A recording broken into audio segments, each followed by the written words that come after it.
Hello my dear students, welcome to Kalyani juniors academy. आज का ये जो सेशन है, इस सेशन में हम लोग चैप्टर 4 को ही आगे बढ़ाने वाले हैं। तो अभी तक देखा जाए तो हमने 3 पार्ट्स डिस्कस कर चुके हैं चैप्टर 4 के। आज जो हम पार्ट पढ़ने वाले हैं वो है पार्ट 4। कौन सा चैप्टर पढ़ रहे हैं? हम पढ़ रहे हैं Bipin Chaudhary's lapse of memory. तो हनी ड्यू जो किताब है उसके चैप्टर 4 में हम लोग Bipin Chaudhary lapse of memory की बात कर रहे हैं कि किस तरीके से बिपिन चौधरी एक ओल्ड एज मैन है जिनका एक पार्ट वो अपनी मेमोरी का भूल चुके हैं। बस उसी बात को हम डिस्कस कर रहे हैं और अब हम देख रहे हैं पार्ट 4। पार्ट 4 में क्या होता है, तो स्टार्ट करते हैं हमारे इस पार्ट को। लिखा हुआ है getting off the train at Ranchi next morning. बोला जा रहा है कि आपने देखा था पार्ट 3 में क्या हुआ था कि बिपिन चौधरी क्या करते हैं, रांची में जाते हैं, ट्रेन पकड़कर रांची पहुंच जाते हैं। वो जैसे अब वो ट्रेन से उतरते हैं तो उसी के बारे में लिखा है getting off the train at Ranchi next morning. Getting off का मतलब होता है किसी व्हीकल से उतरना। तो जब वो ट्रेन से उतरते हैं रांची में next morning, he realized at once that he had never been there before. उनको ये रियलाइज़ हो गया कि वो कभी भी उस प्लेस पर पहले कभी नहीं आए हैं। मतलब जैसे जनरली होता है ना कि किसी जानी पहचानी प्लेस पर हम दोबारा जाते हैं तो हमें काफ़ी सारी चीज़ों का हम रिकग्नाइज़ करते हैं। किसी अनजान जगह पर गए हैं तो हमें अलग ही एक फ़ील आता है कि यहाँ पर हम पहले कभी नहीं आए। तो ऐसी एक फीलिंग आती है बिपिन चौधरी को स्टेशन पर उतर के। आगे लिखा है he came out of the station, took a taxi and drove out the town for a while. अब आगे वो डिसाइड करते हैं कि ठीक है, मैं स्टेशन के बाहर जाता हूँ, थोड़ा सा शहर को घूमता हूँ, हो सकता है मुझे वहाँ पर कुछ मिले, कुछ जाना पहचाना मिले। तो यही बिपिन चौधरी करते हैं कि वो स्टेशन से बाहर निकलते हैं, एक टैक्सी पकड़ते हैं और शहर में घूमने के लिए चले जाते हैं। He realised that the streets, the buildings, the hotels, the bazaars, the Morabadi hill with one of these had he the slightest acquaintance. उनको एक बात समझ में आती है कि ये इतनी सारी जगहों पर वो गए, बिल्डिंग्स को उन्होंने देखा, होटल्स को देखा, बाजार्स को देखा, ये मोराबादी हिल को भी उन्होंने देखा, लेकिन कहीं पर भी उनको एक सिंगल एक्वाइंटेंस समझ में नहीं आ रहा है। एक्वाइंटेंस का मतलब होता है जान पहचान। तो कुछ भी उन्हें जाना पहचाना सा इन सब प्लेसेस पर नज़र नहीं आ रहा है।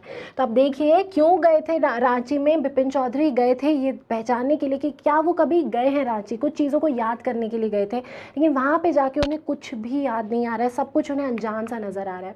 आगे उन्होंने बोला would a trip to the Hundru falls help. उनके दिमाग में आता है कि वो जो स्ट्रेंज मैन मिला था, जो पार्ट फर्स्ट में हमने देखा था, एक मीक पर्सन मिला था, उसने बोला था कि हुड्रू फॉल के लिए उन्होंने बिपिन चौधरी के लिए एक कार को हायर किया था, एक ट्रिप ऑर्गेनाइज की थी। तो अब ये सोचते कि क्या मैं हुड्रू फॉल पर जाता हूँ तो क्या मुझे कुछ याद आएगा, तो इसी उम्मीद के साथ ही वहाँ के लिए निकलते हैं। He didn't believe so but at the same time he didn't wish to leave with the feeling that he hadn't tried enough. उनका मन तो नहीं करता हुड्रू फॉल पर जाने का, लेकिन वो बोलते हैं कि वो इस फीलिंग के साथ वापस नहीं जाना चाहते कोलकाता, कि उन्होंने पूरी तरीके से ट्राई नहीं किया।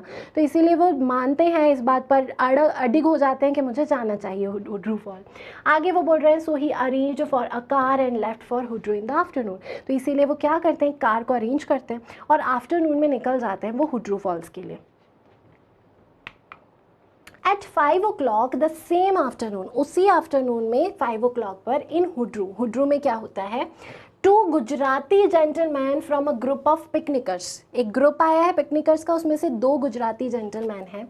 डिस्कवर्ड, वो ये पता लगाते हैं, उन्हें ऐसा मिलता है, Bipin Babu lying unconscious beside a boulder. तो एक बोल्डर के पास में ये जो गुजराती जेंटलमैन हैं, इनको क्या मिलते हैं, जो बिपिन बाबू हैं वो अनकॉन्शियस हालत में मिलते हैं, मतलब बेहोश स्थिति में मिलते हैं।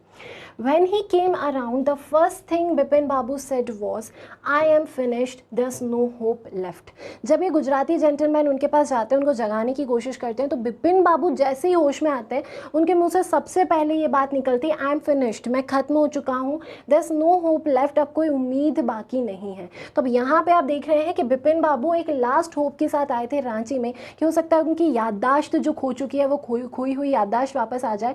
लेकिन हर जगह पर गए वो रांची में, लेकिन उनकी वो याददाश्त, उनको कोई एक सिंगल इंस्टेंस भी याद नहीं आ रहा है, एक सिंगल इंसिडेंस याद नहीं आ रहा कि वो कभी आए थे या नहीं आए थे रांची। तो याददाश्त उनको वापस आती हुई नज़र नहीं आ रही है। और यहाँ पर आपको लग रहा है लास्ट सेंटेंस है कि जो बिपिन बाबू हैं वो बहुत ज़्यादा डिसअपॉइंट हो गए हैं।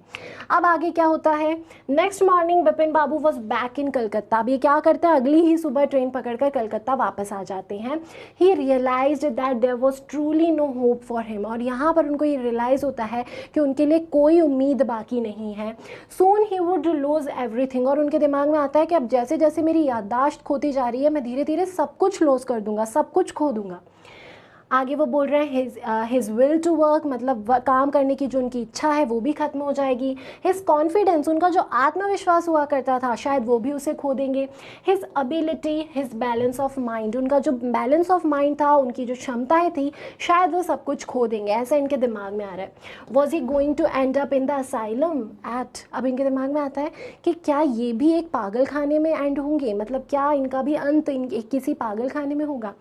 बिपिन बाबू कुडंट थिंक एनी मोर, और इसके आगे बिपिन बाबू कुछ भी नहीं सोच पाते हैं, वो बहुत ज़्यादा स्ट्रेस्ड हैं और बहुत ज़्यादा टेंशन में हैं।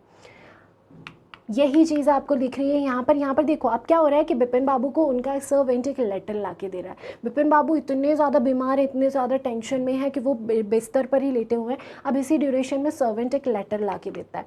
वही चीज़ है, above the name it urgent and confidential, उनके ऊपर अर्जेंट, उस वो जो एनवेलप ला के देता है उनका सर्वेंट, उसके ऊपर क्या लिखा है, अर्जेंट एंड कॉन्फिडेंशियल लिखा है। अर्जेंट मतलब जिसे जल्दी से देखना ज़रूरी है, और कॉन्फिडेंशियल जो बहुत ही ज़्यादा उसमें कोई सीक्रेट बात है। In spite of his condition, अब बिपिन बाबू की कंडीशन तो बहुत बुरी है, लेकिन उसके बावजूद Bipin Babu had a feeling that he ought to go through the letter, उनको अंदर से एक फीलिंग आई कि अर्जेंट और कॉन्फिडेंशियल लिखा है, मतलब मुझे इस लेटर से गो थ्रू होना चाहिए, मुझे इसको खोल के देखना चाहिए। ही टोर अपॉन द एनवेलप, अब वो क्या करते हैं, उस एनवेलप को फाड़ते हैं, and took out the letter, और उसमें से लेटर निकालते हैं। This is what he read, और आगे वो क्या पढ़ते हैं उसे हम देखें।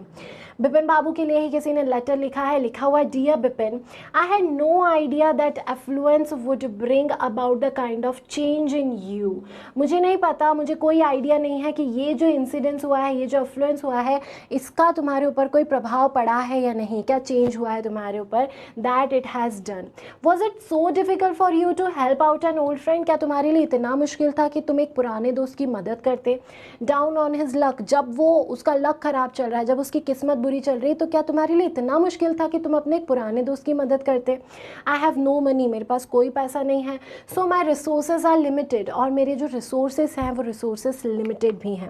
इस लेटर में बात आगे लिखी हुई है, what I have is imagination, मेरे पास ना रिसोर्सेज हैं ना मनी है, मेरे पास केवल है इमेजिनेशन, सिर्फ इमेजिन करने की शक्ति है। A part of which I use in retribution of your unfailing behaviour, और उसी इमेजिनेशन का एक पार्ट मैंने यूज़ किया तुम्हारे लिए रिट्रीब्यूशन की तरह, retribution of your unfailing behaviour, तुम्हारा जो बिहेवियर है उसके रिट्रीब्यूशन के लिए मैंने अपनी इमेजिनेशन को यूज़ किया। रिट्रीब्यूशन शब्द का मतलब क्या होता है, इन रिट्रीब्यूशन ऑफ, इसका मतलब है एज ए पनिशमेंट फॉर, तो मैंने एक तरीके से तुम्हारे खिलाफ एक सज़ा दी है, तुम्हें एक सज़ा दी है तुम्हारे बुरे व्यवहार के लिए। Well you will be all right again now, लेकिन अब तुम फिर से दोबारा अच्छे हो जाओगे। A novel I have written is being considered by a publisher, क्योंकि मैं एक पब्लिशर से मैं मिला था और मेरे द्वारा लिखी गई एक नॉवल को उन्होंने रिकॉग्नाइज कर लिया है। अब मतलब क्या बोला जा रहा है कि जो व्यक्ति था ये जॉबलेस था, अब इसकी कंडीशन, फाइनेंशियल कंडीशंस अच्छी हो जाएंगी क्योंकि इसकी नॉवल छपने वाली है।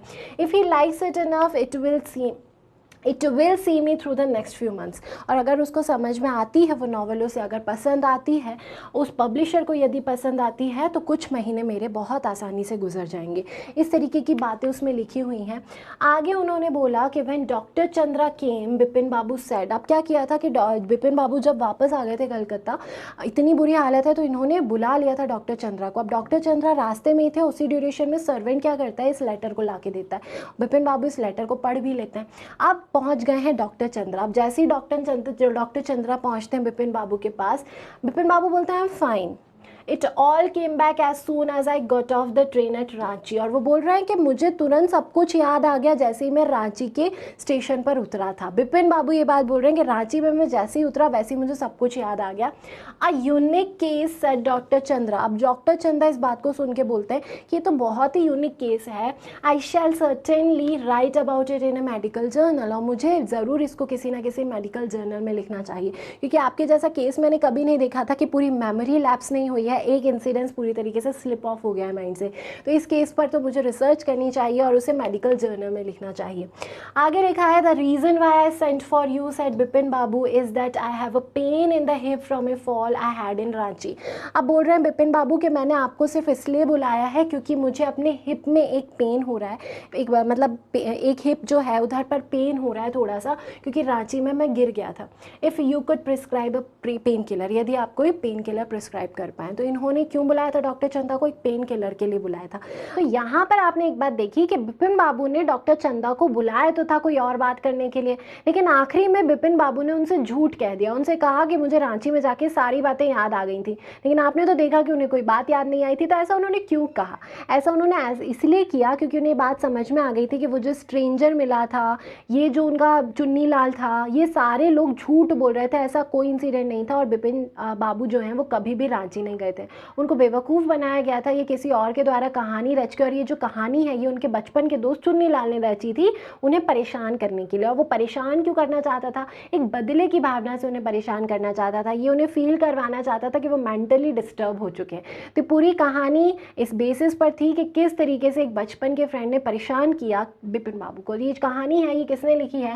सत्यजीत रे ने लिखी है। जो सत्यजीत रे हैं वो बहुत ही फेमस फिल्म डायरेक्टर हैं इंडिया के, ये हुआ करते थे, अब ये पास अवे हो चुके हैं। इन्हें काफ़ी सारे अवार्ड्स मिले, इन्हें बाबा साहेब फाल्के अवार्ड भी मिला है, दादा साहेब फाल्के अवार्ड मिला, भारत रत्न भी इन्हें मिल चुका है। तो काफ़ी सारे अवार्ड्स इन्हें मिले हैं। फिल्म डायरेक्टर भी थे, साथ ही एसेइस्ट भी थे, नॉवलिस्ट भी थे, और काफ़ी सारी नॉवेल्स इन्होंने लिखी है। तो इनकी एक ये सुंदर सी एक छोटी सी कहानी आपने देखी, सत्यजीत रे ने जिसको लिखा है।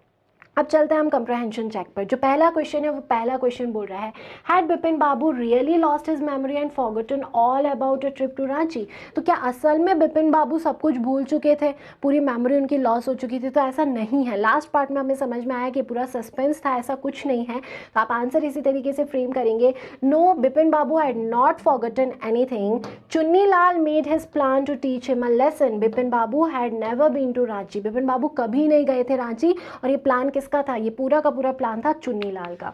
जो अगला क्वेश्चन है वो अगला क्वेश्चन है, why do you think Chunni Lal did what he did? Chunni Lal says he has no money, what is that he does have? अब देखो आगे बोला जा रहा है कि आपको क्या लगता है कि चुन्नी लाल ने जो किया, जो झूठ बोला, जो कहानी रची, वो क्यों रची होगी? आगे बोला जा रहा है कि चुन्नी लाल ने लेटर में लिखा था कि उसके पास कोई मनी नहीं है, लेकिन उसने बोला था कि मेरे पास एक चीज़ है।